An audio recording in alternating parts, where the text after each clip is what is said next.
ओम श्री गणेशाय नमः। श्रीमद् भागवत महापुराण की जय। आज सुनिए श्रीमद् भागवत महापुराण कथा के चतुर्थ स्कंद के अध्याय 4 और 5 का वर्णन, जिसमें पहले सुनते हैं चतुर्थ अध्याय। और चतुर्थ अध्याय में देवी सती के अग्नि प्रवेश का वर्णन किया गया है। श्री मैत्रेय जी कहते हैं, हे विदुर जी, इतना कहकर भगवान शंकर मौन हो गए। उन्होंने देखा कि प्रजापति दक्ष के यहाँ जाने देने अथवा जाने देने से रोकने, दोनों ही अवस्थाओं में देवी सती के प्राण त्याग की संभावना है। इधर सती जी भी कभी बंधुजनों को देखने जाने की इच्छा से बाहर आती और कभी भगवान शंकर रुष्ट ना हो जाएं, इस शंका से फिर वापस लौट जाती। इस प्रकार कोई एक बात निश्चित ना कर सकने के कारण वे दुविधा में पड़ गईं, चंचल हो गईं। बंधुजनों से मिलने की इच्छा में बाधा पड़ने से वे बड़ी अनमनी सी हो गई। स्वजनों के स्नेहवश उनका हृदय भर आया और आंखों में आंसू भरकर अत्यंत व्याकुल होकर रोने लगी। उनका शरीर थर थर कांपने लगा और वे अप्रतिम पुरुष भगवान शंकर की ओर इस प्रकार रोषपूर्ण दृष्टि से देखने लगी मानो उन्हें भस्म कर देंगी। शोक और क्रोध ने उनके चित्त को बिल्कुल बेचैन कर दिया और स्त्री स्वभाव के कारण उनकी बुद्धि मूढ़ हो गई। जिन्होंने प्रीतिवश उन्हें अपना आधा अंग तक दे डाला था, उन सत्पुरुषों के प्रिय भगवान शंकर को भी छोड़कर वे लंबी लंबी सांसें लेती हुई अपने माता पिता के घर चल पड़ी। देवी सती को इस प्रकार बड़ी फुर्ती से अकेली जाते देखकर श्री महादेव जी के मणिमान और मद आदि हजारों सेवक भगवान के वाहन वृषभराज को आगे कर तथा और भी अनेकों पार्षद और यक्षों को साथ लेकर बड़ी तेजी से निर्भयता पूर्वक उनके पीछे हो लिए। उन्होंने सती को बैल पर सवार करा दिया तथा मैना पक्षी, गेंद, दर्पण और कमल आदि खेल की सामग्री, श्वेत छत्र, चंवर और माला आदि राजचिन्ह तथा दुंदुभी, शंख और बांसुरी आदि गाने बजाने के सामानों से सुसज्जित होकर वे उनके साथ चल दिए। इसके बाद देवी सती अपने समस्त सेवकों के साथ प्रजापति दक्ष की यज्ञशाला में पहुंच गई। वहां वेद ध्वनि करते हुए ब्राह्मणों में परस्पर होड़ लग रही थी कि सबसे ऊंचे स्वर में कौन बोले। सब और ब्रह्मऋषि और देवता विराजमान थे तथा जहां तहां मिट्टी, काठ, लोहे, सोने, डाब और चर्म के पात्र रखे हुए थे। वहां पहुंचने पर पिता के द्वारा देवी सती की अवहेलना होने लगी। ये देख यज्ञकर्ता दक्ष के भय से सती को माता और बहनों के सिवा किसी भी मनुष्य ने उनका कुछ भी आदर सत्कार नहीं किया। अवश्य उनकी माता और बहनें बहुत प्रसन्न हुई और प्रेम से गदगद होकर उन्होंने सती जी को आदरपूर्वक गले लगाया। किंतु सती जी ने पिता से अपमानित होने के कारण बहनों के कुशल प्रश्न सहित प्रेमपूर्ण वार्तालाप और माता तथा मौसियों के सम्मान पूर्वक दिए हुए उपहार और सुंदर आसन आदि को स्वीकार ही नहीं किया। सर्वलोकेश्वरी देवी सती का यज्ञ मंडप में तो अनादर हुआ ही था, उन्होंने ये भी देखा कि उस यज्ञ में भगवान शंकर के लिए कोई भाग ही नहीं दिया गया है और पिता दक्ष उनका बड़ा अपमान कर रहे हैं। इससे उन्हें बहुत क्रोध हुआ। ऐसा जान पड़ता था मानो वे अपने रोष से संपूर्ण लोकों को भस्म कर देंगी।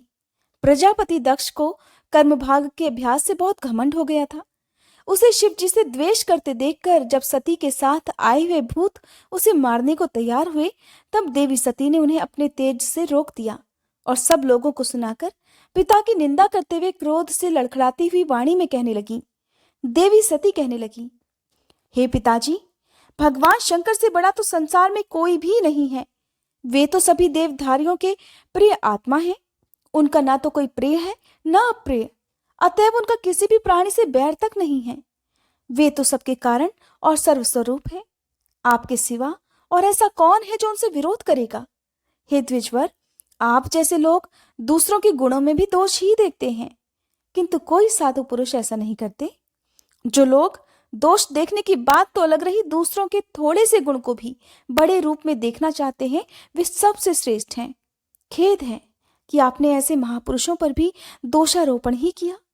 जो दुष्ट मनुष्य इस शव रूप जड़ शरीर को ही आत्मा मानते हैं, वे यदि ईर्ष्यावश सर्वदा ही महापुरुषों की निंदा करें तो ये कोई आश्चर्य की बात नहीं है, क्योंकि महापुरुष तो उनकी इस चेष्टा पर कोई ध्यान ही नहीं देते, परंतु उनके चरणों की धूलि उनके इस अपराध को न सहकर उनका तेज नष्ट कर देती है। अतः महापुरुषों की निंदा जैसा जघन्य कार्य उन दुष्ट पुरुषों को ही शोभा देता है, जिनका शिव ये दो अक्षरों का नाम प्रसंगवश एक बार भी मुख से निकल जाने पर मनुष्य के समस्त पापों को तत्काल नष्ट कर देता है और जिनकी आज्ञा का कोई भी उल्लंघन नहीं कर सकता। अहो, उन्हीं पवित्र कीर्ति मंगलमय भगवान शंकर से आप द्वेष करते हैं। अवश्य ही आप अमंगल रूप हैं। अरे, महापुरुषों के मन मधुकर ब्रह्मानंदमय रस का पान करने की इच्छा से जिनके चरण कमलों का निरंतर सेवन किया करते हैं और जिनके चरण कमल सकाम पुरुषों को उनके अभीष्ट योग भी देते हैं, उन विश्व बंधु भगवान शिव से आप वैर करते हैं। वे केवल नाम मात्र के शिव हैं। उनका वेश अशिव रूप अमंगल रूप है, इस बात को आपके सिवा दूसरे कोई देवता संभवतः नहीं जानते, क्योंकि जो भगवान शिव शमशान भूमिस्थ नरमुंडों की माला, चिता की भस्म और हड्डियां पहने, जटा बिखेरे, भूत पिशाचों के साथ शमशान में निवास करते हैं, उन्हीं के चरणों पर से गिरे हुए निर्मल्य को ब्रह्मा आदि देवता अपने सिर पर धारण करते हैं। यदि निरंकुश लोग धर्म मर्यादा की रक्षा करने वाले अपने पूजनीय स्वामी की निंदा करे तो अपने में उसे दंड देने की शक्ति न होने पर कान बंद करके वहां से चला जाए, और यदि शक्ति हो तो बलपूर्वक पकड़कर उस बकवास करने वाली अमंगल रूप दुष्ट जीवा को काट डाले। इस पाप को रोकने के लिए स्वयं अपने प्राण तक दे, यही धर्म है। आप भगवान नीलकंठ की निंदा करने वाले हैं, इसलिए आपसे उत्पन्न हुए इस शरीर को अब मैं नहीं रख सकती। यदि भूल से कोई निंदित वस्तु खा ली जाए तो उसे वमन करके निकाल देने से ही मनुष्य की शुद्धि बताई जाती है। जो महामुनि निरंतर अपने स्वरूप में ही रमण करते हैं, उनकी बुद्धि सर्वथा वेद के विधि निषेधमय वाक्यों का अनुसरण नहीं करती। जिस प्रकार देवता और मनुष्यों की गति में भेद रहता है, उसी प्रकार ज्ञानी और अज्ञानी की स्थिति भी एक सी नहीं होती। इसीलिए मनुष्य को चाहिए कि वह अपने धर्म मार्ग में स्थित रहते हुए भी दूसरों के मार्ग की निंदा ना करे। हे पिताजी, हमारा ऐश्वर्य अव्यक्त है, आत्मज्ञानी महापुरुष ही उसका सेवन कर सकते हैं। आपके पास वो ऐश्वर्य नहीं है, और यज्ञशालाओं में यज्ञान से तृप्त होकर प्राण पोषण करने वाले कर्मठ लोग उनकी प्रशंसा भी नहीं करते। आप भगवान शंकर का अपराध करने वाले हैं, अतः आपके शरीर से उत्पन्न इस निंदनीय देह को रखकर अब मुझे करना भी क्या है। आप जैसे दुर्जन से संबंध होने के कारण मुझे लज्जा आती है। जो महापुरुषों का अपराध करता है, उससे होने वाले जन्म को भी धिक्कार है। जिस समय भगवान शिव आपके साथ मेरा संबंध दिखलाते हुए मुझे हंसी में दाक्षायणी अर्थात दक्ष कुमारी के नाम से पुकारेंगे, उस समय हंसी को भूलकर मुझे बड़ी ही लज्जा और खेद होगा। इसलिए उसके पहले ही मैं आपके अंग से उत्पन्न इस शवतुल्य शरीर का त्याग कर दूंगी। श्री मैत्रेय जी कहते हैं, काम आदि शत्रुओं को जीतने वाले विदुर जी उस यज्ञ मंडप में प्रजापति दक्ष से इस प्रकार कहकर देवी सती मौन होकर उत्तर दिशा में धरती पर बैठ गई। उन्होंने आचमन करके पीला वस्त्र ओढ़ लिया और आंखें मूंदकर अपना शरीर छोड़ने के लिए वे योग मार्ग में स्थित हो गई। उन्होंने आसन को स्थिर कर प्राणायाम द्वारा प्राण और अपान को एक रूप करके नाभि चक्र में स्थित किया। फिर उदान वायु को नाभि चक्र से ऊपर उठाकर धीरे धीरे बुद्धि के साथ हृदय में स्थापित किया।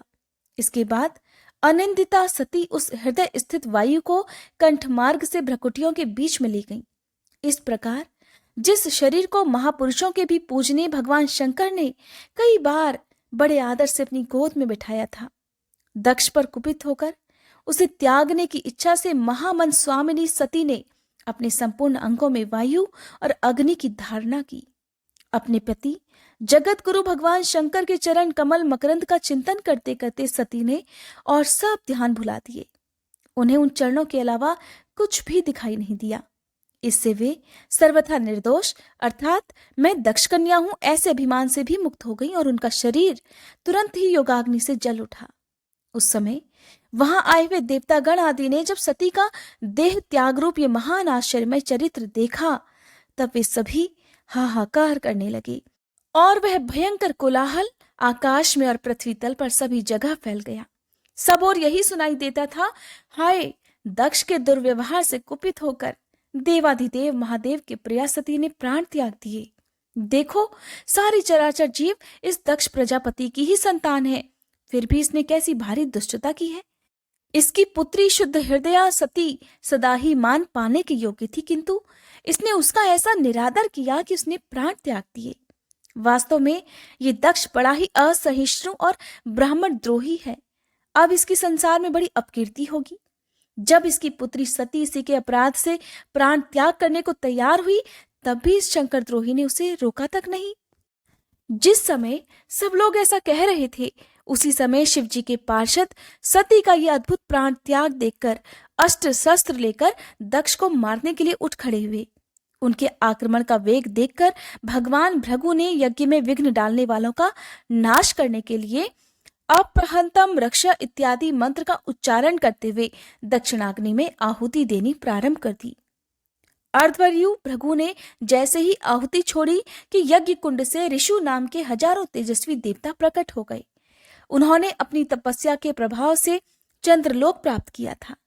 उन ब्रह्म तेज संपन्न देवताओं ने जलती हुई लकड़ियों से आक्रमण किया तो समस्त गुह्यक और प्रथम गण इधर उधर भाग खड़े हुए। चौथा अध्याय समाप्त। अब सुनिए पांचवा अध्याय। और पांचवें अध्याय में वीरभद्र कृत दक्ष यज्ञ विध्वंस और दक्ष के वध का वर्णन किया गया है। श्री मैत्रेय जी कहते हैं, महादेव जी ने जब देवर्षि नारद के मुख से सुना कि अपने पिता दक्ष से अपमानित होने के कारण देवी सती ने प्राण त्याग दिए हैं और उसकी यज्ञ वेदी से प्रकट हुए रिभुओं ने उनके पार्षदों की सेना को मारकर भगा दिया है, तब उन्हें बड़ा ही क्रोध आया। उन्होंने उग्र रूप धारण कर क्रोध के मारे होठ चबाते हुए अपनी एक जटा उखाड़ ली, जो बिजली और आग की लपट के समान दीप्त हो रही थी, और सहसा खड़े होकर बड़े गंभीर अट्टहास के साथ ही उसे पृथ्वी पर पटक दिया। उससे तुरंत ही एक बड़ा भारी लंबा चौड़ा पुरुष उत्पन्न हुआ। उसका शरीर इतना विशाल था कि वह स्वर्ग को स्पर्श कर रहा था। उसके हजारों भुजाएं थी, मेघ के समान श्याम वर्ण था, सूर्य के समान जलते हुए 3 नेत्र थे, विकराल दाढ़ें थी और अग्नि की ज्वालाओं के समान लाल लाल जटाएं थी। उसके गले में नरमुंडों की माला थी और हाथों में तरह तरह के अस्त्र शस्त्र थे। जब उसने हाथ जोड़कर पूछा, हे भगवान, मैं क्या करूं? तब भगवान भूतनाथ कहने लगे, हे वीर रुद्र, तू मेरा अंश है, इसलिए मेरे पार्षदों का अधिनायक बनकर तू तुरंत ही जा और दक्ष तथा उसके यज्ञ को नष्ट कर डाल। प्यारे विदुर जी, जब देवाधिदेव भगवान शंकर ने क्रोध में भरकर ऐसी आज्ञा दी, तब वीरभद्र उनकी परिक्रमा करके चलने को तैयार हो गए। उस समय उन्हें ऐसा मालूम होने लगा कि मेरे वेग का सामना करने वाला इस संसार में कोई नहीं है और मैं बड़े से बड़े वीर का भी वेग सहन कर सकता हूँ। वे भयंकर सिंहनाद करते हुए एक अति कराल त्रिशूल हाथ में लेकर दक्ष के यज्ञ मंडप की ओर दौड़ पड़े। उनका त्रिशूल संसार संहारक मृत्यु का भी संहार करने में समर्थ था। भगवान रुद्र के और भी बहुत से सेवक गर्जना करते हुए उनके पीछे पीछे हो लिए। उस समय वीरभद्र के पैरों के नुपुर आदि आभूषण झनन झनन बजते जाते थे। इधर यज्ञशाला में बैठे हुए ऋत्विज, यजमान, सदस्य तथा अन्य ब्राह्मण और ब्राह्मणियों ने जब उत्तर दिशा की ओर धूल उड़ती देखी, तब वे सोचने लगे, अरे ये अंधेरा सा कैसे होता जा रहा है? ये धूल कहाँ से छा गई? इस समय ना तो आंधी ही चल रही है और न कहीं लुटेरे ही सुने जाते हैं, क्योंकि अपराधियों को कठोर दंड देने वाला राजा प्राचीन वर ही अभी जीवित है। अभी गौओं के आने का समय भी नहीं हुआ, फिर ये धूल भला कहाँ से आई? क्या इसी समय संसार का प्रलय तो नहीं होने वाला? तब दक्ष पत्नी प्रसूति एवं अन्य स्त्रियों ने व्याकुल होकर कहा, प्रजापति दक्ष ने अपनी सारी कन्याओं के सामने बेचारी निरपराधा सती का तिरस्कार किया था। मालूम होता है कि उसी का फल है, अथवा हो न हो ये संसार मूर्ति भगवान रुद्र के अनादर का ही परिणाम है। प्रलय काल उपस्थित होने पर जिस समय वे अपने जटाजूट को बिखेर कर तथा शस्त्रास्त्रों से सुसज्जित अपनी भुजाओं को ध्वजा के समान फैलाकर तांडव नृत्य करते हैं, उस समय उनके त्रिशूल के फलों से दिग्गज बिंध जाते हैं और उनके मेघ गर्जन के समान भयंकर अट्टहास से 10 दिशाएं विदीर्ण हो जाती हैं। उस समय उनका तेज असह्य होता है। वे अपनी भौहें टेढ़ी करने के कारण बड़े दुर्धर्ष से जान पड़ते हैं और उनकी विकराल दाढ़ों से तारागण अस्त व्यस्त हो जाते हैं। उन क्रोध में भरे हुए भगवान शंकर को बार बार कुपित करने वाला पुरुष साक्षात विधाता ही क्यों न हो, क्या कभी उसका कल्याण हो सकता है? जो लोग महात्मा दक्ष के यज्ञ में बैठे हुए थे वे भय के कारण एक दूसरे की ओर कातर दृष्टि से निहारते हुए ऐसी ही तरह तरह की बातें कर रहे थे कि इतने में ही आकाश और पृथ्वी में सब ओर सहस्त्रों भयंकर उत्पात होने लगे। विदुर जी, इसी समय दौड़कर आए हुए रुद्र सेवकों ने उस महान यज्ञ मंडप को सब ओर से घेर लिया। वे सब तरह तरह के अस्त्र शस्त्र लिए हुए थे। उनमें कोई बौने, कोई भूरे रंग के, कोई पीले और कोई मगर के समान पेट और मुख वाले थे। उनमें से किन्होंने प्रागवश अर्थात यज्ञशाला के पूर्व और पश्चिम के खंभों के बीच में आड़े रखे हुए डंडे को तोड़ डाला, किन्हीं ने यज्ञशाला के पश्चिम की ओर स्थित पत्नीशाला को नष्ट कर डाला, किन्हीं ने यज्ञशाला के सामने का सभा मंडप और मंडप के आगे उत्तर की ओर स्थित आग्नेयशाला को तोड़ डाला, किन्होंने यजमान गृह और पाकशाला को तहस नहस कर डाला, किन्हीं ने यज्ञ के पात्र फोड़ डाले, किन्हीं ने अग्नियों को बुझा डाला। उनमें से कुछ ने वेदी की सीमा के सूत्रों को तोड़ डाला, कोई कोई मुनियों को तंग करने लगे, कोई स्त्रियों को डराने धमकाने लगे और कुछ ने अपने पास होकर भागते हुए देवताओं को पकड़ लिया। मणिमान ने भृगु ऋषि को बांध लिया, वीरभद्र ने प्रजापति दक्ष को कैद कर लिया तथा चंडीश ने पुषा को और नंदीश्वर ने भग देवता को पकड़ लिया। भगवान शंकर के पार्षदों की ये भयंकर लीला देखकर तथा उनके कंकड़ पत्थरों की मार से बहुत तंग आकर वहां जितने भी ऋत्विज सदस्य और देवतागण थे वे सब के सब जहां तहां भाग गए। भृगु जी हाथ में स्रुवा लिए हवन कर रहे थे। वीरभद्र ने इनकी दाढ़ी मूछ नोच ली, क्योंकि इन्होंने प्रजापति की सभा में मूछें ऐंठते हुए महादेव जी का उपहास किया था। उन्होंने क्रोध में भरकर भग देवता को पृथ्वी पर पटक दिया और उनकी आंखें निकाल ली, क्योंकि जब दक्ष देव सभा में श्री महादेव जी को बुरा भला कहते हुए श्राप दे रहे थे उस समय इन्होंने ही दक्ष को सैन देकर उकसाया था। इसके बाद जैसे अनिरुद्ध के विवाह के समय बलराम जी ने कलिंग राज के दांत उखाड़े थे, ठीक उसी प्रकार उन्होंने पूषा के दांत तोड़ डाले, क्योंकि जब दक्ष ने महादेव जी को गालियां दी थी उस समय ये दांत दिखाकर हंस रहे थे। फिर वे दक्ष की छाती पर बैठकर एक तेज तलवार से उसका सिर काटने लगे, परंतु बहुत प्रयत्न करने पर भी वे उस समय उसे धड़ से अलग नहीं कर पाए। जब किसी भी प्रकार के अस्त्र शस्त्रों से दक्ष की त्वचा नहीं कटी तब वीरभद्र को बड़ा आश्चर्य हुआ और वे बहुत देर तक विचार करते रहे। तब उन्होंने यज्ञ मंडप में यज्ञ पशुओं को जिस प्रकार मारा जाता है उसे देखकर उसी प्रकार दक्ष रूप उस यजमान पशु का सिर धड़ से अलग कर दिया। ये देखकर भूत प्रेत और पिशाच आदि तो उनके इस कर्म की प्रशंसा करते हुए वाह वाह करने लगे और दक्ष के दलवालों में हाहाकार मच गया। वीरभद्र ने क्रोधित होकर दक्ष के कटे हुए सिर को यज्ञ की दक्षिणाग्नि में डाल दिया और उस यज्ञशाला में आग लगाकर यज्ञ को विध्वंस करके वे कैलाश पर्वत को वापस लौट गए। जब वीरभद्र वापस कैलाश पर्वत पर लौटे तब क्या हुआ ये जानने के लिए कृपया आप आने वाली वीडियो का इंतजार जरूर कीजिएगा।